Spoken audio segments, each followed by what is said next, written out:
Welcome back. Bhogapuram airport పేరిట జరుగుతున్న భూదందాపై పెద్ద ఎత్తున ఆందోళన జరుగుతుంది. ఇవాళ ఆ ప్రాంతంలో వైఎస్ జగన్ పర్యటించనున్నారు. పెద్ద ఎత్తున అక్కడ రైతులు కానీ ఇతరత్ర స్థానికులు కానీ ప్రభుత్వ చర్యల పట్ల నిరసన వ్యక్తం చేస్తున్నారు. దీనిపై డిస్కషన్ కొనసాగుతుంది.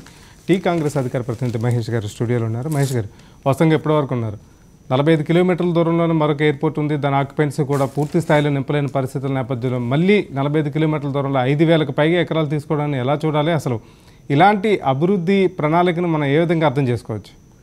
ఇప్పుడు ఒకటండి, ఈ భోగాపురం ఎయిర్పోర్టు ప్రతిపాదన ఏదైతే ఉందో చంద్రబాబు భూదాహానికి ఇది ఒక ప్రతీక అనమాట. అంటే కొనసాగింపులో భాగంగా వస్తున్నట్టు మరో మైలురాయి, ఆయన దాహానికి మరొక మైలురాయి. గతంలో హైదరాబాదులో చేసినటువంటి భూదందా ఏదైతే ఉందో, అంటే ప్రభుత్వంలో ఉండగా ప్రభుత్వ అధికారాలను తనకున్న అధికారాలను అడ్డం పెట్టుకొని తనకున్న అతి తెలివిని ఉపయోగించి తన అనుకునే వర్గాలకు కొంత ల్యాండ్ బ్యాంక్ని కేటాయించి దాని ద్వారా రియల్ ఎస్టేట్ వ్యాపారం చేయించడం అనేది ముందు నుంచి చంద్రబాబు నాయుడు గారికి ఉన్నటువంటి ఒక హాబీ. అది అంటే ఆయన వృత్తి ధర్మంలో భాగంగా చేస్తున్నటువంటి కార్యక్రమం. మనం ఏం తప్పుగా చూడాల్సిన అవసరం లేదు. గతంలో ఇక్కడ ఒరగబెట్టింది కూడా ఏం లేదు. హైటెక్ సిటీ కట్టినా అనే దాని మీద, లేదంటే చంద్రబాబు నాయుడు గారి 9 ఏళ్ల పాలన ఇక్కడ హైటెక్ సిటీ, సైబర్ సిటీ నిర్మించిన అని చెప్పిన దాని మీద బాండ్లీ అనే ఒక యువతి పారిస్ యూనివర్సిటీ నుంచి వచ్చి ఒక 6 నెలలు రీసెర్చ్ చేసింది. అసలు చంద్రబాబు నిజంగా ఏం అభివృద్ధి చేసిండ్రు, వరల్డ్ బ్యాంక్ వాళ్ళు వచ్చిపోతున్నారు, అమెరికా అధ్యక్షులు వచ్చిపోతున్నారు, ఏం అభివృద్ధి చేసినారంటే చివరికి ఆ పారిస్ యూనివర్సిటీ ఆమె చేసిన పరిశోధనలు మెచ్చి డాక్టరేట్ కూడా ఇచ్చింది. చివరికి ఆమె చెప్పిన విషయం ఏంది, ఆ పరిశోధనల సారాంశం ఏముంది అంటే, చంద్రబాబు నాయుడు అనే వ్యక్తి ఇక్కడ తనకున్న అధికారాన్ని అడ్డం పెట్టి హైటెక్ సిటీ అనే ఒక మోడల్ హౌస్ని నిర్మించే క్రమంలో మొత్తం దాని చుట్టూ ఒక 100,000 ఎకరాల భూమిని తన అనుకునే వర్గీయులకు, వాళ్ళు జయబేరి మిగతా కొన్ని పేర్లు కూడా చెప్పి నేను ప్రస్తావించదలుచుకోలేదు, కానీ కొన్ని కన్స్ట్రక్షన్ కంపెనీస్కి, కొన్ని రియల్ ఎస్టేట్ డెవలప్మెంటర్స్ అందరికి తన అనుకునే వర్గాల వాళ్ళకి భూములు కొనిపెట్టి దాని దగ్గర అభివృద్ధి చేస్తారు. తద్వారా అభివృద్ధి ఈ చెట్టు పేరు చెప్పుకొని వాళ్ళు కాయలు అమ్ముకుంటారు. ఆ ఫలాలన్నీ వీళ్ళు పంచుకునే కార్యక్రమం ఉంటుంది. ఇది ఆయన నిజంగా చేసిన అభివృద్ధి అని బాండ్లీ అనే వ్యక్తి పారిస్ యూనివర్సిటీ నుంచి డాక్టరేట్ తీసుకుని ఈయన మీద రీసెర్చ్ చేసి, ఇంతకంటే ఉదాహరణ అవసరం లేదు. ఒక యూనివర్సిటీ గౌరవించిందంటే ఎన్ని సత్యాలు ఉంటాయి, దానికి ఎంత అనాలిసిస్ చేసి ఉంటారో మనం అర్థం చేసుకోవచ్చు. ఇక ఈ భోగాపురం విషయానికి వద్దాం. మీరు చెప్పినట్టుగా Italy foreign university, foreign airports, Bombay airports, even Shamshabad airports 2,500 ఎకరాలు దగ్గర ఉంటాయి. శంషాబాద్ ఎయిర్పోర్ట్ చంద్రబాబు ఇష్టపడే దేశం సింగపూర్ ఎయిర్పోర్ట్ కూడా 1,700 ఎకరాలు.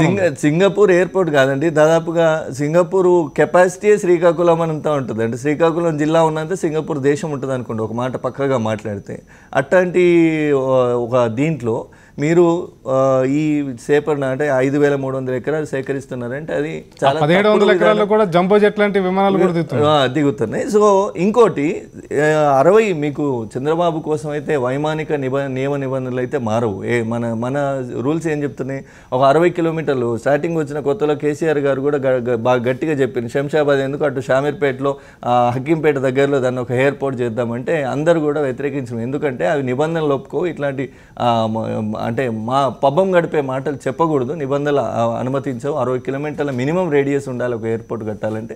ఇంకొక దశలో 200 కిలోమీటర్స్ రేడియస్ అన్నారు. సరే 60 కిలోమీటర్లు తీసుకున్నా ఇది 45 కిలోమీటర్లే ఉన్నది కదా. సో ఆ లెక్కన అక్కడ విమానం పడడానికి, విమానాశ్రయం కట్టడానికి అనుమతులు రావు. అట్లాంటి దానికి ఈరోజు భూసేకరణ చేసి అంత హడావిడి చేసి తన అనే వర్గాన్ని ఎక్స్క్లూడ్ చేస్తూ మిగతా పేద ప్రజల భూమిని లాక్కొని తద్వారా రేపొద్దున దాన్ని రియల్ ఎస్టేట్ డెవలప్మెంట్, రేపొద్దున వైమానిక సంస్థలు అంటే మన భారత ప్రభుత్వం అనుమతి ఇస్తలేదు కాబట్టి దీన్ని ఈ ప్రజల భూమిని ఇంకా వేరే అవసరాలకు ఉపయోగిస్తున్నామని ఒక జీవో తీసుకొచ్చి దాని ద్వారా ఏదో కమర్షియల్ బిజినెస్ చేసే కార్యక్రమం. అంటే ప్రభుత్వమే చంద్రబాబు నాయుడు గారు గతంలో చేసిన పని ఈరోజు చేస్తూ ఉన్నారు. ప్రభుత్వ అధినేతగా తను అధికారికంగా రియల్ ఎస్టేట్ వ్యవహారం చేస్తూ ఉన్నారు. అది తప్పుడు వ్యవహారము.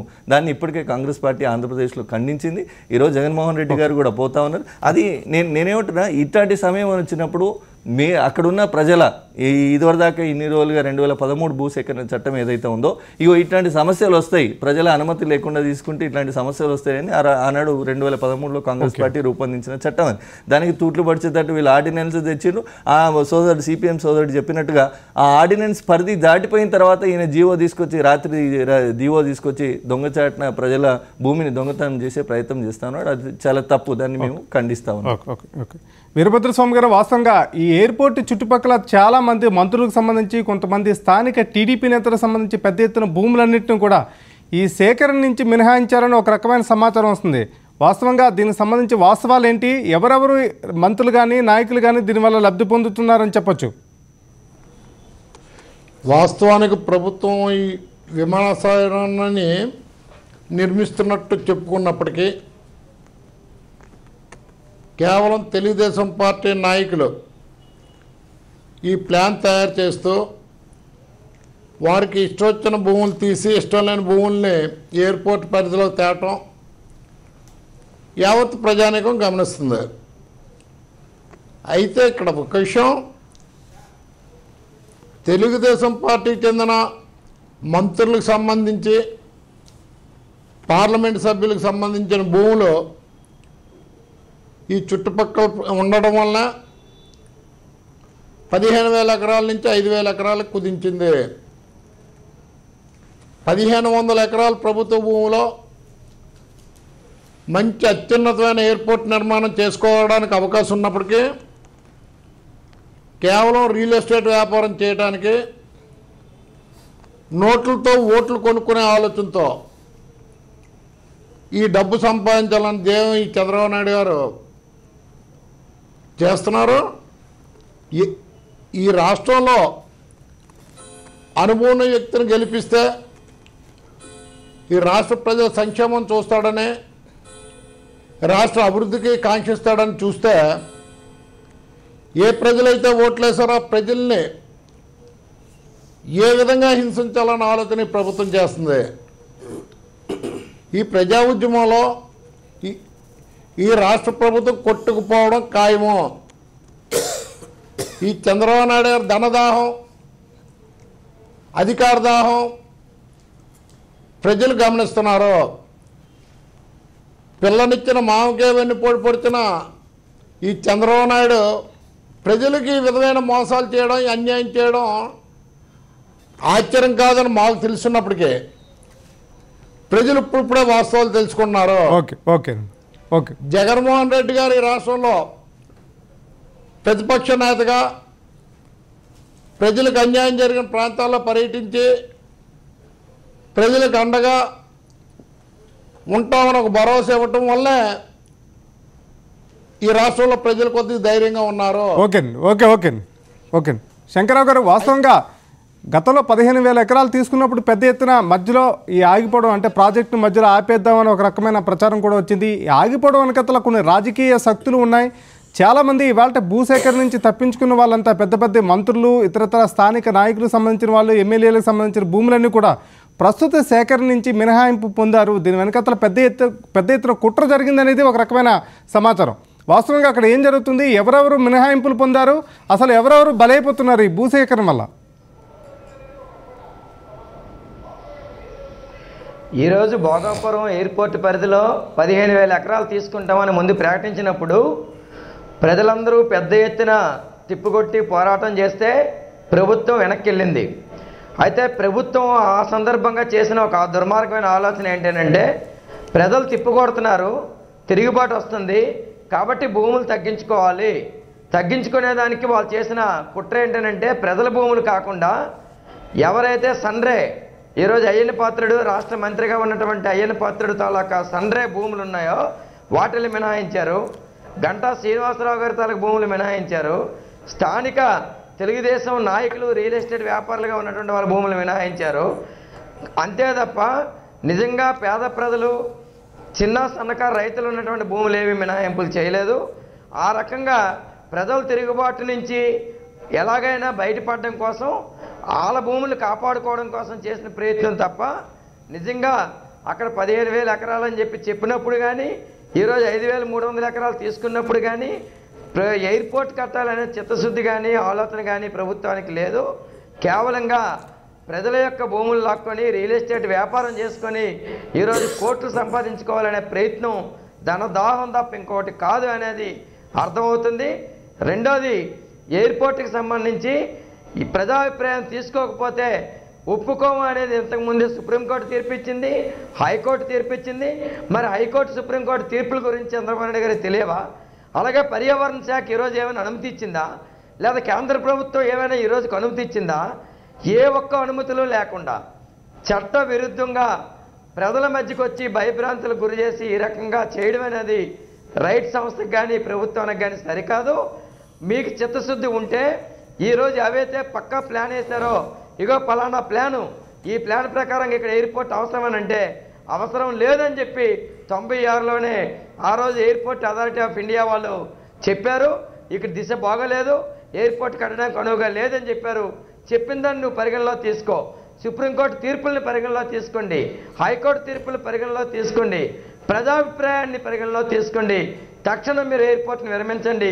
మీ ధనదాహం కోసం 5311 ఎకరాలు తీసుకోవద్దని చెప్తున్నాం.